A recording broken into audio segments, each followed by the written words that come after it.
Coach Chris, can you accept my invitation again, please? Oh no. Okay, what happened here? Let me just quick call. Patient here, guys.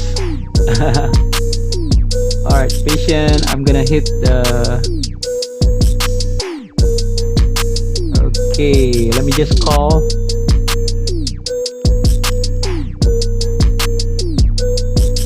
Coach Agung, hang on, yeah. You have to stick with me. You cannot go anywhere.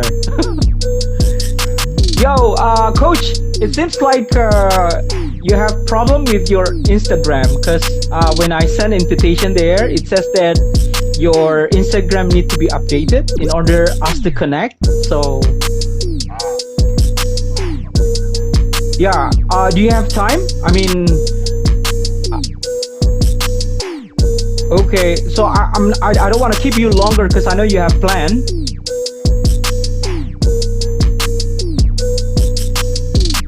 Okay, so just let me know, Coach. Yeah, 15 minutes, 10 minutes. It's okay with us here. We are expecting you actually anyway. Okay, all right. In the meantime, I wanna have some short chit chat with my friend here while waiting for you. Yeah. All right, thank you, Coach. All right. See you soon. Yay, Coach Agung. This is my chance to talk to you, though. Coach Agung. I've been actually want to have this conversation with you, sir. Let's have this silaturahmi first. Coach Agung, ayo dong di-accept. Mahal banget sih Coach Agung. Nggak seru Coach Agung minta ilmunya dikit dong. Yeay. Akhirnya Coach, akhirnya ya. Jadi gini Coach, tadi tuh baik-baik aja nih Coach. Alhamdulillah nih udah nerima invitasi saya. Makasih banyak nih Coach Agung ya. Sama-sama Coach Agung ini tadinya initial plan-nya saya mengundang coach yang dari Texas Austin, dia mau sharing-sharing. Okay. Kebetulan ada network. Jadi ya sekarang ini kan saya lagi belajar bikin sosial media lah untuk basketball antusias gitu. Jadi kebetulan banget nih ketemu sama Coach Agung nih. Cerita dikit dong MH-nya. promosi MH-nya di sini nih. Promosi gratis ya. Iya. Bukan saya yang ini. Saya yang beruntung. Nanti Coach Agung kalau bisa kita bertiga ya, Coach. Nanti kalau tetap Coach Agung stay sama saya ya, sama yang dari Austin Texas. Dia punya akademi bagus juga sih di sana. Kebetulan background relasi dia banyak coach-coach yang dulu dari zaman-zaman NCAA, angkatan-angkatan kayak Chris Webber yang old school gitu. Jadi gue beruntung banget gitu bisa, dia juga pengen cari platform yang di Indonesia. Kebetulan kita ngobrol-ngobrol gitu. Tapi Coach Agungnya di sini terus gitu loh. Backup saya. Cerita dulu dong Coach Agung. Aduh, harusnya bikin iklan Coach Agung nih saya nih nanti ya. Gimana nih? Aduh, MH keren banget, MH lapangannya, equipmentsnya, it's heaven. It's like kayak heaven in the playground banget tuh. Bagi-bagi dong dikit dong, Coach Agung. Ya, totally agree ya. Maksudnya beranjak dari hobi dan rasa sayang orang tua ke anak gitu ya. Jadi kebetulan anaknya itu sempat tanding sama saya ke Cina. Terus saya megang tim cowok, dapat juara 2 di sana U17, bukan timnas ya, cuman open turnamen. Terus ceweknya juara 3. Nah, sebetulnya itu udah wacananya tuh udah lama banget dari sebelum 2019. Sebelum 2018 tuh saya ke Cina kan. Itu udah ada wacananya pengen bikin lapangan. Ternyata beneran dibikin, saya banget ya udah. Akhirnya dan orangnya bener-bener one step forward than the others gitu. Jadi dia bikin fasilitas yang menurut saya sih luar biasa bagus banget sih gitu. Jadi ya udah akhirnya terjadilah ini lapangan ini. Halo Alvin. Wah, jagoannya DBL All Star. Jadi coach gimana? Masih ngajar juga? Sponsorin coach ini dong, coach Max sama saya dong nih. Amin. Coach, jadi coach Agung sendiri udah nggak ngajar lagi dong, udah fokus di M-High. Oh saya masih ngajar di St. John's. Oh masih tetap. Masih. Wah keren banget kesibukannya. Ini fenomenal banget ini si ibu. Ibu Dede ini gila. Nih, saya pengen one on one juga nih, one on one konten lah. Wah boleh tuh, ajakin aja. Saya pegel jagain dia, pusing. Iya benar, ngelihat di ngelihat. Oh latihan kemarin ya ke sana ya, latihan ke M-High dari Cirebon ya. Oh iya. Keren. Kita ada one day camp gitu, Coach. Jadi kebetulan si Syafa datang, ya udah seneng banget. Tapi ada selain Syafa juga ada yang lain-lain bagus-bagus juga kan. Anak sekarang bagus-bagus deh, yang penting jangan sampai overtraining. Iya benar. Iya. Diarahin yang baik aja. Ya, nah ini makanya nih Coach. Jadi saya bikin platform gini. Sebenarnya saya gerilyawan sendiri. Jadi saya gerilyawan, ngundang teman-teman yang mau backup saya untuk gimana basket itu mulai menjamur lagi lah semenjak pandemik ini kan. Tantangannya banyak banget gitu. Jadi dengan platform ya apalagi lapangan udah keren-keren di Jakarta gitu kan. Sekarang di daerah-daerah aja Coach udah gila-gilaan Coach. Saya kan kemarin ke Cianjur. Cianjur itu lapangannya gila-gila juga gitu, bagus-bagus juga. Daerah malahan mereka kalau soal venues apa benar-benar serius Coach. Betul, kalau daerah kayak lebih serius juga sih. Iya. Saya mau nyapa dulu nih, Miguel. Boleh, silakan. Miguel ini di Inggris nih ya, Miguel sekarang ya, Miguel ya. Ini Miguel. Wah, anak-anak Coach sudah ada go internasional semua nih kayaknya ya. Keren. Dia di sana ada dia aktif banget dan basketnya. Ya anak nggak ada capeknya. Setiap hari aktivitas, kayak bensinnya nggak pernah habis nih si Miguel. Anak sekarang supply gulanya banyak-banyak. Supply gulanya banyak banget. Kalau kita mah ini ya MSG terus apalagi itu bumbu-bumbu yang nggak jelas ya. Gila. Oh, Obi, masya Allah. Hey, Coach. Okay, yeah, Coach Hello, Austin. Oh, sorry, Coach Chris from Austin, Texas, right? Yes, that's correct. Yeah, I hope you don't mind. We have another company, which is he's a national coach, very renowned. Every youth basketball player, national player. Yeah, see, that's kind of a low profile he is. Every time I start mentioning, some left from him, he was like that, So welcome, thank you so much, Coach Chris. I'm so happy to see you. This is our episode 3 IG Talk on Basketball. Let me just share with you my goal and my objective for having this. First, we want to, of course, we need to spread the love of basketball. Yeah, I'm struggling actually during pandemic time, especially in Indonesia. Now we kind of, struggling as a coach. So I'm very fortunate tonight because not tonight, this evening to have two of you. So maybe Coach Chris, what should I call you? What do you prefer me to call you, Chris or Coach Corbett? Chris is fine, thank you. Chris, thank you so much. Max, can I ask the name of your other coach on the line? Oh yeah, so sorry. Yeah, Coach Agung. Coach Agung. Okay, thank you. Nice to meet you. Hello, Coach Chris. He has been doing his sort of like what do you call this, assisting national players to go overseas as well. Last year he was in China. Am I right, Coach Agung? Yeah. Yeah, he was also attended one of the youth basketball in United States, if I'm not mistaken. Final. Which part of United States, Coach Agung? Houston, I forgot. Sacramento. Okay. Sacramento. Okay. Very nice. All right. So enough about us, Coach Chris. So the stage is yours. So maybe you can help us in. Of course, I'm gonna start throwing questions. I hope you don't mind. Okay, go ahead, Coach. Fire away. All right. For me. Okay, so you can start with maybe to sum up your academy or your personal, bio on. Okay. Yeah, go ahead. Sure. Well, first of all, I'd like to say hi to all the people in Indonesia. I haven't been to Indonesia. It always has been a goal, and somehow it's never happened. So at some point, I'd like to get there. And I'd like to thank all of the people in Indonesia that follow one of our companies called Basketball HQ. Yep.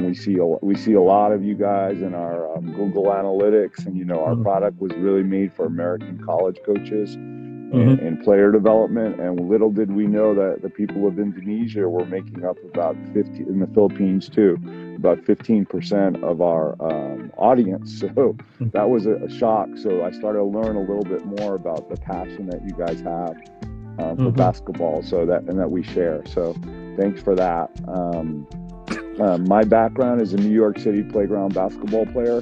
I grew up in the late 70s and 80s. And I was a baseball player who fell in love with basketball. I was terrible at it. But the playgrounds that I would play at in Queens, New York would just be full of very passionate people from all over the world. Really, Queens was a lot of immigrants. And there was just a real passion for playing together, the entertainment value of it, the artistry, the intellectual side, the warrior side.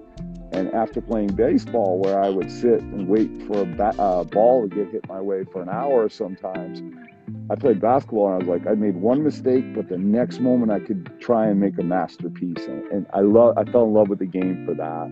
The people watching.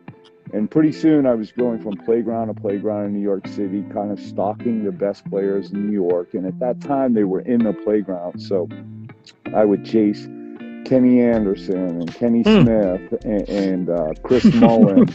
and so in a way, and then a bunch of guys whose names nobody knew, but were great players, like sometimes better than some of the NBA players that we'd see and play against. And Mark Jackson was another one. So that was, I kind of got my education in the playgrounds. So I learned how to design my own education. So I fell in love with basketball there. I was fortunate enough to go play some college basketball at the University of Maine at Fort Kent. Not a very distinguished career as a college player. And then I moved out to California, in Manhattan Beach, California. And the gym I walked into, I had become a money manager. I went to UCLA and became a money manager. I opened up my own office. The gym I walked into across the street, in the gym that day was Paul Pierce as a freshman at Kansas working on his dribbling. The other side had Derek Fisher on another court. Elton Brand was on his own court with an assistant coach from the Clippers. And all of a sudden I realized there was a science to getting better. Because up to that point for me, it really had been about play more, practice more, but there wasn't really any science to it. So that's where I fell in love with the idea of player development. I spent many years in corporate America until my 8-year-old at the time called me a hypocrite for not doing what I loved. And I chose my passion. Like I see Max, you have a passion that comes across in video. I have the same passion.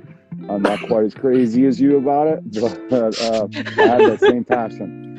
So playground, right? So I have that love that you have, and I also have the same love for children that I see that you have too. So that's, I think, how we connected originally through video a long time ago. So I'm grateful for all the passion and the work that you kids that you do out there, and apparently with Coach Agung and the national team as well. So that's a little bit about me. I run a training academy here in Austin. It's been a little bit altered by COVID, like it has for all of us. But typically we train about 100 to 140 kids in small groups of 4. We have 4 to 5 select teams. I've done camps from one part of the country, from Maine to Texas. I've been a guest instructor in Iowa, Ireland as well. So I'm fortunate enough that basketball has really helped connect me to my dreams, and And now I have 2 young daughters playing, so that's fun too. Yep, One's I've off seen on- her. Yeah, You've seen some of their stuff. yeah. So You one's off. keep posting the highlight video of your 2 daughters. Yeah. Yeah, about that. About that. Yeah. And I'm Yeah. grateful they have the love, because they were swimmers, and then all of a sudden they decided. Oh. So that's a little bit about me. I also own part of some companies called Basketball HQ, which is mainly player development videos. We thought it was mainly for college coaches, but there's a lot of ambitious basketball players all over the world that have decided they're going to connect with that. And then another company called CoachTube.com, and that's where you kind of get a course. So if you want to learn rebounding from a high level, there's Tom Izzo from Michigan State's teaching rebound. But there might also be a Max Sarlis video teaching kids playground dribbling. Right? Oh, no. So it's like the whole range. Actually, sorry, Coach Chris. I owe you something, because I know that you did send me the invitation back then in 2020.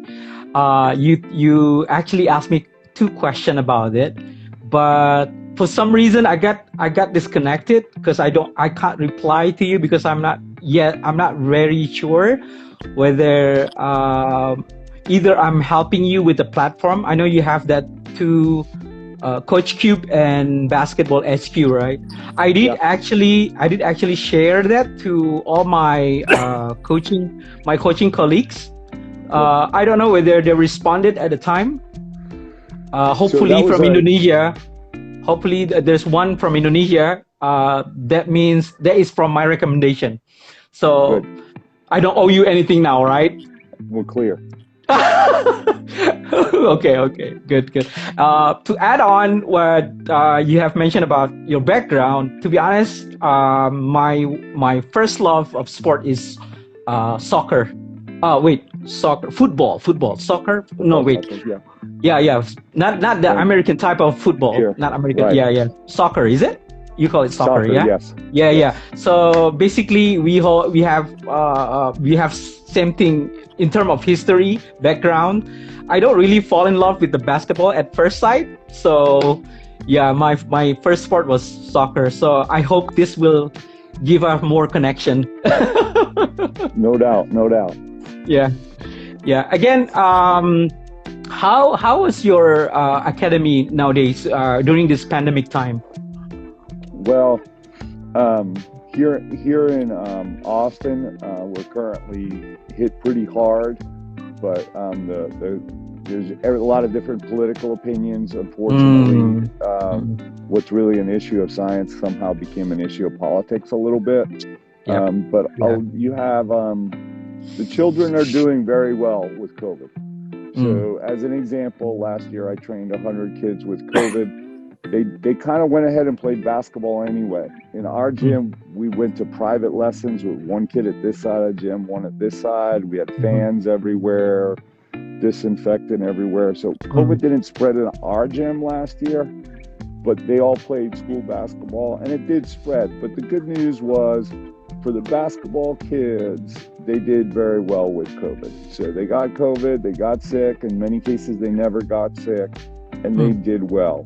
So the lesson from that is get in great shape, not only to deal with COVID, but to deal with anything else and have a strong immune system. So for the kids that might be listening, that means committing to 8 hours of sleep per night. So your immune system is constantly going. Correct. That means eating the type of food that isn't in the pantry and is processed food, but eating real food, something that comes from the ground or has eyes, like proteins and vegetables, right? So, and then the next thing is for the kids is just making sure they are doing high intensity cardio work. So if they're unfortunately locked out of gyms currently in Indonesia, perhaps, like they were at one point here and many other places in the country, they're going to have to find a way to replace that. So go outside your house, find a hill, run up the hill, sprint up the hill. And now is a great time for you to focus on the following things in a pandemic. If you're locked out of a gym, body weight strength training is a great time to focus on becoming a functionally strong basketball player.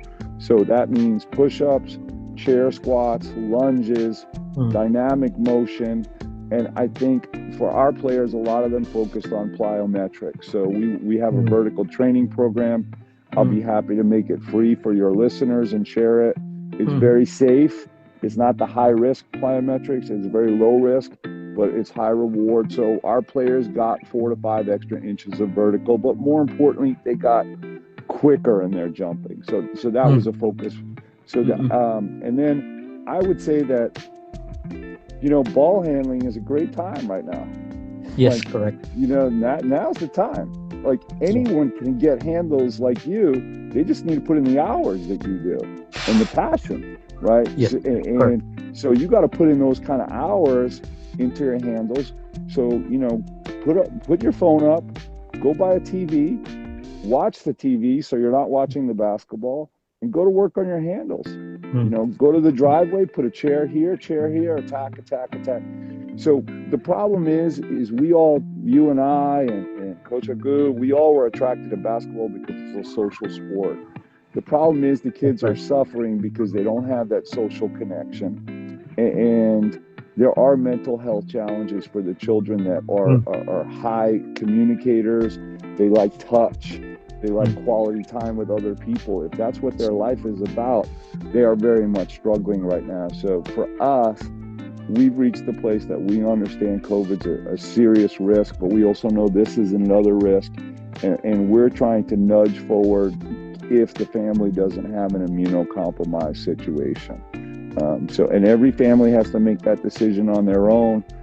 But the state of Texas is more like we're going forward. So that's just this state. Other states are a little different. But I hope that answers your questions. And I would just say, I think this is good having coaches on because the coaches are, and the teachers and our nurses, they're having a very hard time because to protect young people is part of being a coach. It's part of who you are. And when you know that you can't protect young people the way you want to protect them, it's heartbreaking. And so all the coaches out there not being able to be there for their kids the way they really want to, you know, I feel for you and I'm here for you. You just we're in it together. But I just want to say, like, you know, across the world, there's a lot of coaches out there are suffering right now too. And I love you all. Wow, that's actually covered the whole thing that we want to hear. But Coach Chris, as now Coach Agung and some of his colleagues now, they are currently establishing very good venues for basketball in Indonesia, and they call it Aim High, Coach Agung, yeah? And the equipment wise, the fitness tools and equipments and everything, they're complete and everything. Maybe Coach Agung want to share now what's going to happen. Coach Chris, young lady. That's my daughter. Oh, beautiful. Yeah, Coach Agung is one of the key personnel there who, you know, run the business there, basketball business. So maybe Coach Agung, this is the time, Coach. Yeah, go ahead. Okay. It's a pleasure, Coach Max, and also Coach Chris. Let me introduce you. My name is Coach Agung, and I'm a PE teacher and also basketball coach in Indonesia. Before I talk about basketball, yes, I agree that what Coach Chris said before. As a PE teacher, this is really tough, right, Coach Max? Yeah. I mean, like we have to make our increase the discipline or self-awareness to the students. They have to, they have to know if they want to take good care of their conditions. So they have to do some exercises, right? So this is our challenge for PE activities. And then for basketball, yes, we have good facilities. We have like Dr. Dish, Vertimax. We love Dr. Dish. Yes. And then also we have Blaze Spot and standard rim from FIBA. And then what else? the floor is there's an international standard, so it's like in state. So if you go to MI Stadium, it's like in the state. So, but yes, coach. Is it wooden floor? Yes, wooden Coach floor. Agung. Yes. Oh, nice. Grade A. Coach Chris, I haven't been there, but I've seen the Instagram, and Coach Agung have like numbers of students as well for basketball. Yeah, it's I think now in Jakarta itself or in Indonesia, it's one of the biggest complete so far in terms of equipments. Dr. Dish, I don't know, in Indonesia it's just few gym that has in Indonesia, to be honest with you, to share. Yeah, but it sounds like you just invited yourself, Max. Yeah. Yeah, but you know, we also have a gym, and then like sports injury, also like physiotherapy. We also have. Wow. So you basically have. Oh my! This is like a mini NBA version of stadium. I don't know what do you call that, Coach? You have to see the locker room. You have to see the locker room. Oh, nice. Yeah. So maybe Coach Chris, since you are having the platform, you know, you have the Coach Tube and you have the basketball HQ, right? So maybe this is some sort of pathway to work together. I don't know. Maybe if your company or your academy want to, you know, have something. Sure. Well, I mean, a lot of ideas come to mind, and I think we can probably carry that conversation offline. And, not bore our listeners. By the way, you have a lot of people joining your live. How many people are joining here? Well, basically, they're expecting you at given time on the poster. So this is not yet the numbers that we're expecting. So but I had a question for you guys. Yes. Tell me a little bit about Coach Agung. Tell me a little bit about what are your goals for Indonesian youth basketball in the coming years? What's your main focus? Is it getting more kids on the court? Is it competing internationally? Tell me a little bit about that. All right, who's first, Coach? Okay, Coach Max first then. Okay, first come, first serve. Okay, basically, we need to understand the culture of Indonesian itself, because basically, okay, now this is what I've learned, but I'm not trying to set aside the athlete in Indonesia, but basically, Coach Chris, in Indonesia, we start from the family first, the parents, the mom and the dad, of course. Whenever they send the kids to one academy, you know, like a basketball clinic, their expectation is not really having. Okay, we are talking about Jakarta, not other provinces, Coach Agung. Please don't. Okay, so I don't want to send mixed signal here in Indonesia because our basketball here, Coach Chris, is some sort of political. You know, I need to be careful about it. Yeah, really? I agree. Everywhere. A lot of places. Yeah. Okay. So anyway, it's actually depend on the environment and the culture from the house. Basically, in Jakarta, they don't really care in terms of academics. I'm talking about big city. So they want actually to highlight their son or their daughter to become more professional athlete. If it's if you can put it in the basketball, situation, Okay. But the other province, when I say other province, I think it's outside of like New York, you know, suburb area. Yeah. So we can tell only 15% on 10%. The parents want them to be more focused on pathway to become professional. But the rest of percentage, they want the kids to work as, you know, just a regular office working type of, okay, you go ahead, play basketball. Because in Indonesia, they provide also athletes that willing to work in the end, for the company. Do you get what I'm saying here? So if you So they're if you using work, sports to become a better professional outside of basketball. yes, definitely. But they want sometimes if there's some prestige competition in between the company, among the company, then the player that got hired in that company can represent the that company. So it's slightly two different objectives actually. I understand. Yeah, that's what happened in Indonesia in my perspective, because when I was young, we have Kobatama. There is the first leagues. Am I right, Coach Agung? Kobatama, right? The first league that established in Indonesia.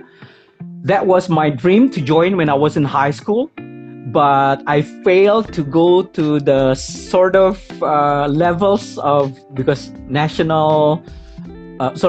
province, district, and then national. So I kind of failed in the middle, but I believe at the time that I can perform, I can represent, because I'm one. Okay, I'm not going to be like, what do you call this? If I say this, maybe people might think that, wow, this guy is sombong. In Bahasa we call it sombong. So it's kind of, what do you call, bragging about it, bragging about the past. So basically, I think that I have 100% confidence that I can be that player. I can be an athlete, but somehow I got cut in the middle. Sure. I got cut in the middle. So we all get cut. Yeah, I know. Get cut. Michael Jordan get cut. But Michael Jordan got cut, but he is Michael Jordan still, Michael Jordan. But me, I'm just me here. You're not some bum, Matt. You're not some bum. So that's probably to sum up. So there are type of two situation going on in Indonesia, culture-wise, situation. Expect what the parent actually expecting the children, what they want to become about. So I hope I don't talk too much. So you get my summary here, right? I think Coach? I understand. I think it's really good. I would just say that real quick on that is I think there is a problem in basketball. I'm hearing you say it, and I address it here in the States. In the name of being humble and fitting in, sometimes we beat ourselves up too much in basketball. And we all get cut in basketball. LeBron will retire, but he knows it's because his minutes are going down and his role isn't what he wants it to be. Everybody gets cut in basketball, and you need to kind of love yourself for the player you are today. Yeah, you want to become more, but I see everybody always talking about what they're not on a basketball court, including some of my friends who played in the NBA and were my teammates in summer leagues, saying stuff like, well, yeah, I played 9 years in the league, but I was never an all-star. To us, that's crazy. You played 9 years in the NBA. Or even me, I played a little college basketball. Well, that's an accomplishment. Only 2% of American players get to play college basketball. So everybody needs to kind of love themselves for who the player they are. It's good to want to be more, and it's good to be humble. But I do wish that everyone wouldn't always tell their basketball bio and apologize. Like, you know what I'm saying? Like, you're good enough as a player. If you love the game, you love the game. That's it. That's true. So that's what I wish for all our children, is that they learn to love themselves as basketball players and love others, instead of talking about, I only did this or I only got this far. Like, nah, you love it, you love it. So that's what I wish for. And then as far as here, most players nobody I train is going to the NBA. Like, I know what NBA players look like. I played against hundreds as teammates and against them. I didn't play in the NBA, but I played against many, many, many players. So I know what it looks like. I know why I wasn't one. So we have to ask ourselves as coaches and educators, what are the values that we can teach through the game that they can take with them everywhere they go? And to me, if you can play basketball, you have a vision, right? You have a goal. And then you have the ability to be accountable. You show up for practice, right? You show up. And some people have trouble showing up. And basketball players, they show up, right? And then the next thing is you need to trust other people. You need to trust, because you can't be a real good basketball player unless you trust others. That's Then you right. need to be able to hold them accountable in terms of, hey, I need to manage you. Like I'm the point guard and you're not ready to catch and shoot. Like I need you ready to catch and shoot so we can win. Like, and then you need to be able to really help make people feel stronger. And if you could do those things in life, you take that from basketball, you can bring that to anywhere. And here in the States, those things are not really taught in a classroom. And I doubt if they are in Indonesia, right?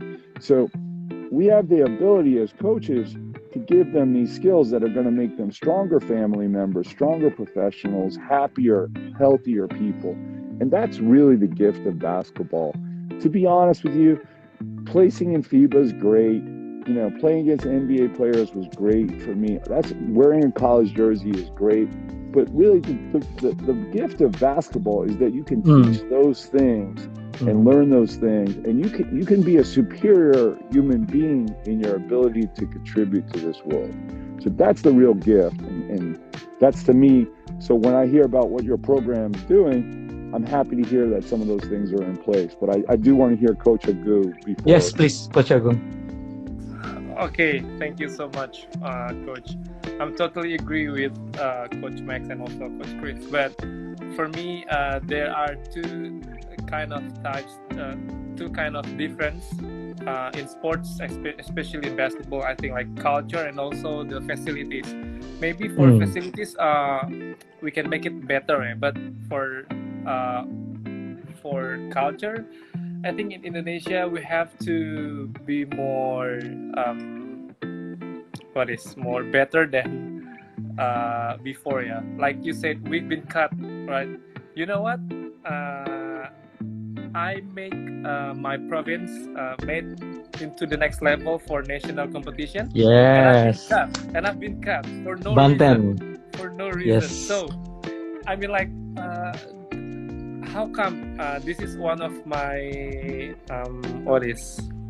one of my passion, and I got a little bit mental breakdown after I faced with that situations, Coach. I mean, like, hey, I'm trying to be honest. Feel like same like I'll do like my prayer. So coaching is one of my passions. So when I face that situation, I kind of confused about the situation, Coach. So this is our culture. Politics everywhere. So for MI, I live in Texas, so I know politics. Oh, okay. Oh, yeah. yeah, agree. For MI Academy itself, it's kind of interesting because the owner have a background for kids that got trauma. I mean, like get traumas of his high school team or club, basketball club, and then the owner said, I want to develop youth, I want to develop kids in here, so I will make a better facilities so they can achieve their dream, or we can teach them how to be tough, just like you said, Coach Chris. I mean, so this is our goals, and you know what, our motto is humility and respect. So I think this academy want to make a better person. Yes, just for like to be honest, and then one full package students, good in attitude, good in academic, good in sports. Yeah, something like that. Gotcha. Yeah. That's coming from former what do you call it? Districts athlete. Are you in the national level at the time, Coach Agung? Before your so basically, Coach Agung, before he got into coaching business, actually he was a former national players, and it just so happened that we have one crazy rich Jakarta that own you know what I mean. So just to let you know, Coach Chris, this academy is quite huge now in Jakarta, and people want to go there. Coach Agung, how many students? Actually, we quite new. I mean, not only maybe around 50 to 100. Just established this year, sir. Not really This year. Yeah. Yeah. It's a tough year to open. Tough year to open. Tough year to open, but I would say it's not that tough, because when you see the venue itself, the building, the facilities, I don't think people will say no to it. People would willing to go and register. That is one of the culture. Yeah, that's one of the culture here. Build it and they will come. Yes. But of course, SOP still going on there, right, Coach Agung? Right. You have the very strict of step by step when you have the students coming into the building, right? Yeah.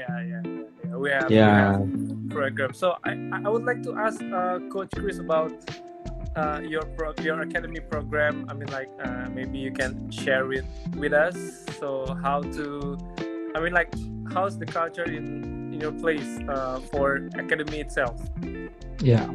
How many times a week So we have I primarily work on offensive skill development, but I've also moved a lot to individual defense. So I don't really focus on teaching tactics. So the reason why is at some point basketball became a game about tactics and the plays and the offense and the press break and so forth. As an example, I think my daughter's high school team has 9 different offenses and 5 different defenses. Well, that's the norm. That's the norm. And for me, I'm not a fan of this per se. I'm a fan of my daughter's high school, but I'm not really a fan of tactics all the time with the kids. So for me, I think that the plays, the offenses change every year. And you get a new coach and it's a new offense. But you spent, sometimes in America, 70, 80% of your time on the plays in practice. And to me, you can't bring that with you. So you're not really building something. You're just kind of adding new along a straight line. I prefer to build. And to me, I think the best way to do that is really skill development, mental training, physical and athletic development, and then also like defining what's a good teammate, and then asking everybody, what is a great teammate? Who's your favorite teammate ever? Why?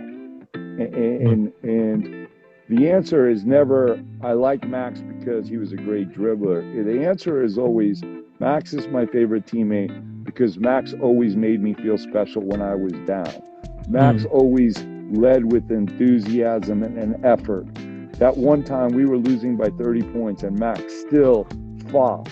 So that's what the answer of what a great teammate is. And our challenge to our children is, why don't you become that teammate? You can be that teammate. So we focus on those things, and really we also make shooters. Like, if you come to us, you will be a shooter. Now, if you come to us, you will shoot our way. So if you shoot like Lonzo Ball over here, like, you're going to change if you come to us, or you have to go somewhere else. And it's your game. It's your game. So I'm not mad at you for shooting your way. But if you're going to be with us, you're going to shoot the right way. So because of that, we're very committed to making shooters, because we think everyone's a scorer. We don't believe in role players until you're about 16. So we believe everyone's a scorer. Our big people shoot threes. Our short people post up. Everybody does everything till about 16. So we believe in 360-degree skill development. We believe if no one's in front of you and you got a rebound, dribble. Like, no, you don't have to be the point guard, because we want everyone to develop. We don't just want one person on a team to shoot and one person to rebound. We want and then over time we start to teach there's a way to do these things. And then we teach about quality. Hey, if you have a bad catch, don't shoot. If you have a bad catch, don't shoot. If the pass is below your waist, do not shoot the ball. You can head fake, you can rip through and attack, you can still score, but you're not going to catch and shoot because we know statistically that's a bad situation. Wow. So because of those things, and then we talk about what is a shootable pass. You know, did you pass to your teammate? Did you pass the ball? You know they're right-handed. Did you pass the ball their right side or their left side? Did you pass the ball right at the B on their Bulls jersey? Because that's their shooting pocket. So care, and we shoot. So we really focus on higher level NBA type scoring mindset and actual skills, even for younger players. So even if you're 9 years old, you have to shoot with your hand under the basketball. Don't tell me you're not strong enough. You are. So we want you using your glutes and your hamstrings and your larger muscle groups to do the shooting instead of throwing your whole body. So we're very particular in terms of how we teach. We have a skill development curriculum. I do train college teams too, but I love working with kids. And really, the greatest impact you can have is working with kids between 10 and 14. You'll never have a bigger impact than with that group. So you know, we just go in and we say, hey, we're going to do it the right way. And we hold them. We tell them how, why. We show them, and then we hold them accountable. And we don't accept the wrong way. And it's amazing that the children do really want to know the right way. They fight you originally, but once they understand there's a right way and they're going to get success, they buy in. And we're very grateful to have such great kids that want to be coached too, because you got to be coachable. Shooting is hard, right? That's right. Shooting is not easy. I feel you. But yeah, and I'll be happy to, you know, you guys are happy to jump in. And sometimes when I'm actually at a training session, maybe one day I'll come to Indonesia, see the facility, and give a clinic. I would love to be a part of something like that. That is Coach Agung homework, not me. I'm just the bridge. After this Instagram live, I directly talk to the manager. I would say that's the real strength of what we do. I was in New York. I would say I was a very good dribbler. I was no Kenny Smith or anything like that, but I was a very good dribbler. But really, we believe the second that you kept Coach Chris. Sorry, Coach Chris. Coach, you're breaking up.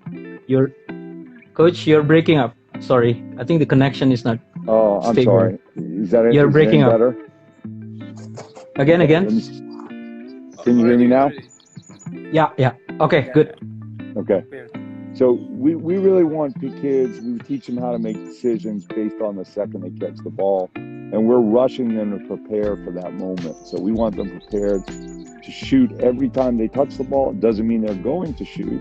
And we want their eyes to the rim every time. So we teach threes and getting to the rim. We don't really focus a lot on mid-range basketball. You know, so, and that's all based on points per possession analysis. That's mainly our focus. You know, if you take 10 threes and you make 3, you got 9 points. If you take 10 mid-range and you make 4, and usually if you shoot mid-range, you're not getting fouled, right? Because you pulled up before the defense. If you make 4, you got 8 points.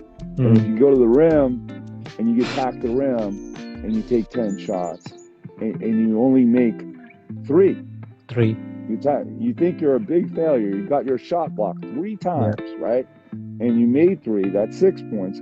But you also get to the foul line another 3 times. You make 4 out of 6. That's a total of 10 points. So now your points per possession for that is 1.0. Your points per possession for 3 out of 10 threes is 0.90. And your points per possession for that mid-range is 0.8. So for us, we really focus on those high reward items. And one thing we're experimenting with now, and the FIBA line's further back than the high school line here. So your 3-point line is further back than the high school line here. Correct. So what we focus on now is we believe that an uncontested NBA 3-point shot is better than a contested high school shot. So we think 23 feet uncontested is a better shot than 19 feet contested. So we're experimenting with the idea of increasing range on uncontested shots and really also being able to head fake, rip through, and still get a three off the bounce. So that's some of the stuff we're working on now. Wow, what a breakdown. That is so detailed. Wow, that's awesome.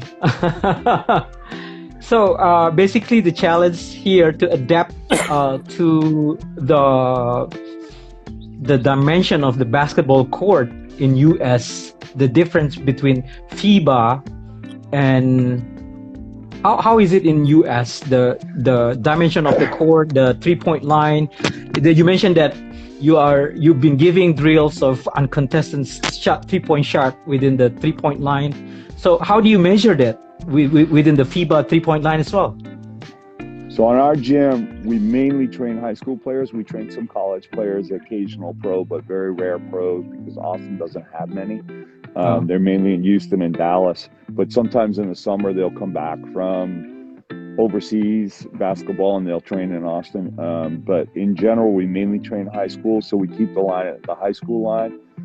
The high school line is 4 feet closer than the FIBA line, or 3.5 feet. 4 feet so only? The high school, I think the high school line is 19 feet in Texas. And then, the FIBA line's 23 feet. I'm sure you're talking meters, not feet. So I don't know exactly. Yes. So we're using meter measurement. Yep. And then the NBA line is 1 foot past the FIBA line, I believe. But we're experimenting now with the idea of, now that we've got, and I'll send you a video, but I have a girl that 3 weeks ago cried because she said she couldn't shoot threes, and she kept airball. And that was only 3 weeks ago. And I have video of her shooting perfect NBA threes now. Nice. And it's simply by really using your larger muscle groups, your glutes and your hamstrings on your shot. And children don't want to use those muscles. They want to use calves and they want to throw their arms. Yep. And the way we really focus on training them is we just put a chair behind them, have them do a chair squat, their butt hits that chair, and then they explode up into their shot. And the other benefit is you explode straight up as opposed to out. And the defense is in front of you, so you don't want to explode out because you're just going to get your shot blocked, so you don't shoot enough.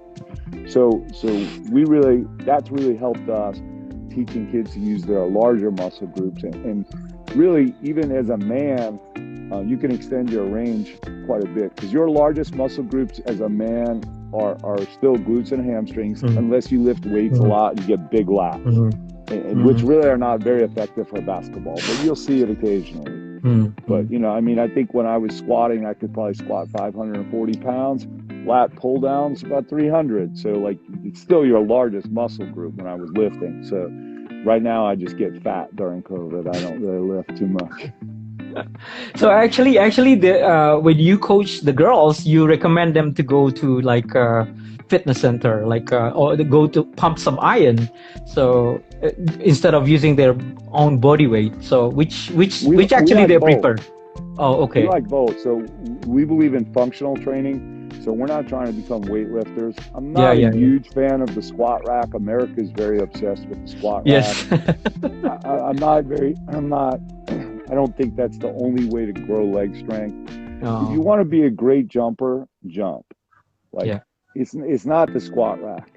You stand under the rim and try and touch it 10 times. If you can't touch the rim, stand under the backboard, try and touch it 10 times. If you can't touch the backboard, get the net. And really just work on explosiveness as quick as you, as much as you can, jump again. Right. So all the weight building in the world is good. Some of it's good for prehab, some of it's good for muscular endurance. But our sport is a very quick twitch muscle fiber sport. So squatting 540 pounds did not make me a better basketball player. You know what did? Being in the playgrounds, grabbing the rim 50 times until my hands were bleeding and my wrist is bleeding. First trying to dunk a tennis ball, then a volleyball, a girls basketball, and that. And then one thing we are doing now for explosiveness is we do sand training. So we get in sand and we work really hard on basketball specific jumps. So drop step in the sand, layups in the sand. We don't actually have a basketball, but we make them go through the footwork, blocking shots, frog jumps, you know, some of the stuff you do in PE class. Because Max, the stuff we did in PE class actually worked. And we went away from it in the name of science, but we're finding out now, hopscotch, jumping rope, standing broad jumps, all that stuff is very basketball specific. So really, to be honest, sometimes going back instead of going forward is the answer. But that's what we do a little bit on athletic development. I did just build a gym in my garage. It's good. It's, you know, it's a very functional gym, and you wake up and you can go into the gym. So we did build weights and so forth, and because of COVID, we didn't really want to be in that. That's right, sharing items and everything. Yeah. So basically, your girls' team often, you know, performing that kind of exercise, right? So basically, the clubs, you have the club team and the school team. And the school team pretty much has them 3 hours a day during the season, and about an hour and a half to 2 hours a day. And they usually do their weightlifting there. Because of that, I focus mainly on skill development when I have them, and defense, man-to-man, full court defense all game long. And then what's like to be a great teammate, and then we shoot threes. So that girls team, that 17-year-old girls team, they've made as many as 17 threes in one game, and they consistently make 13 to 14. So we force the other team to turn it over typically in the area of 30 times a game. So we're playing defense and shooting threes and attacking the rim, and it's not always pretty. Like it's war. It's not pretty. It's not beautiful. You know. It's quite accomplishment though. I mean, like she made it within 3 weeks? You mentioned. Yeah, she's a sixth grader. She's just went in seventh grade, so she's 13. Yeah, but she performed the skill itself within 3 weeks, right? You mentioned 3 weeks. She's coachable. She's coachable. That's the key. So all of us aren't really coachable, right? Like Max, even coaches. I played in a FIBA Masters tournament in Ireland 2 years ago. We had 8 coaches on the team, and we had a timeout. I look around, I'm like, man, we're not being coachable right now. We had 8 coaches. Coaches talking, no one's listening. I'm like, we're terrible, but we won. But yeah, a bunch of 40-year-old plus coaches can't even be coached. So we all got to struggle with coaching. But, hey, I'm going to have to go because I'm actually getting my daughter off to the airport. She is going out to fly out to Thank you so much. College. Appreciate your time, really. So, Coach Chris, we need to catch up some other times, maybe. Offline, so you can probably share and talk about your proposal to Coach Agung. Maybe Coach Agung can you know what I mean. Coach Agung, we'll talk. Right, Coach. Coach Agung, I'm jobless now, so let me know. We'll see about it. Everybody needs a ball handling instructor. That's right. Okay. My focus actually. That's right. My aim is actually, my objective is, when it comes to training kids, I need to, in the end of my coaching, I need them to be, yet they know a bit about street handle, but straight basketball, like still in the fundamentals. You know what I mean, like ball handling. So yeah, we cannot deny this in NBA nowadays. We see one of the players now, like Kyrie. Kyrie Irving, and who else have like street playground type of style ball handling. So yeah. Hey guys, I gotta Thank you so much. Thank you so much, Coach Chris. Thank you. Nice to meet you. Take care. Stay safe. Alright. Keren. Aduh, makasih banget Coach Agung ya. Nih jadi undang. Apa? Coach, Jadi thank you beliau ya. ini kemarin tuh kasih bagus, programnya bagus banget, detail breakdown semua yang dia bilang itu ada di paket dia itu kemarin. Cuman saya waktu itu nggak sempat kan karena ada sedikit masalah training juga di sekolah. Jadi saya rekomendasiin ke coaching-coaching lain. Saya tuh nggak kepikiran Coach Agung, dan itu secara virtual learning webinar gitu, jadi free. Jadi ya mungkin lumayan lah, karena dia tuh old school type of coach yang handle Kenny Anderson, yang orang-orang lama coach. Iya. Lebih bagus malah, lebih bagus, iya. Jadi bukan yang sekarang yang dulu-dulu kayak zamannya Chris Webber, dia sharing-sharing gitu kemarin. Jadi yang old school bener-bener straightforward basket, tapi dia masih mau nerima. Dan dia kalau di Instagram suka ngelihat highlight gitu. Kita kan jualan ball handling. Dia suka street gitu, dia masih welcome gitu loh. Saya selalu emphasize sama dia tuh ya, street boleh, tapi asal jangan ya nggak carry, nggak FIBA against FIBA rule, Coach Agung gitu. Basic. Aduh, terima kasih. Coach Agung, terima kasih banget ya udah di IG episode. Kesempatan ini mah profesional yang udah jam terbangnya kalau pesawat terbang udah 1.000 hours, 1.500 hours ya kan. Kalau kita nih apalah cemen, cuman gerilyawan aja bikin Instagram gitu. Ya Coach Agung, kalau saya di Bintaro, tapi saya udah nggak kerja lagi. Tapi saya nggak kerja lagi di Raffles, udah nggak ngajar lagi di sana gitu. Baru Oktober 10 ini sudah dinonaktifkan. Jadi sekarang lagi nge-build. Makanya ini saya bikin iPod episode per episode gini, ngundang-undang kenalan dari luar, kayak kemarin Coach Bella, terus ada Handle Garage. Saya tuh sebenarnya udah lama pengen ngobrol, tapi karena lihat di Instagram Coach Agungnya sibuk banget kan. Aduh, nih occupied. Udah ya. Kapan nih bisa dibikinin iklannya nih? Boleh. Ayo kita ngobrol. Ya, sharing-sharing dong. Iya, sharing-sharing ilmu dong, Coach. Kan kemarin baru pulang dari Bali. Oh, boleh. Itu kan physical conditioning ya, itu ya. Iya, pelatihan fisik. Halo, Jakarta Street Basketball. Oke deh, Coach Agung ya. Jakarta Street nih. Boleh. Diundang nih Jakarta Street Basketball. Iya. Mereka latihan di MI. Boleh. Iya. Di MI juga. Siap. Kalau one of the coach yang available, saya pengen banget undang-undang. Kalau ada teman-teman, ya bolehlah. Kita kan lagi gerilyawan ini untuk menjamurkan lagi semenjak pandemik ini gitu. Itu one of my objective, Coach Agung. One of my objective goal, gimana di Instagram sekarang kan banyak tuh. Di Instagram tiba-tiba udah muncul profesional ball handling ini, ball handling itu, udah ada nama-nama kan. Jadi kita ngumpulin komunitas itu untuk menjembatani seperti tadi ini gitu. Boleh. Tapi Coach Mac tinggalnya di Bintaro ya? Iya, saya Bintaro, Coach. Di mananya? Saya di Pesanggerahan, di rel kereta api itu kan ada Polsek Pesanggerahan tuh, dekat-dekat situ tuh. Oh, di situ. Oke. Nanti kita berkabar deh, ngobrol-ngobrol lagi. Siap Coach Agung. Terima kasih ya. Udah hadir di IG Pod episode 3. Ilmunya udah saya curi.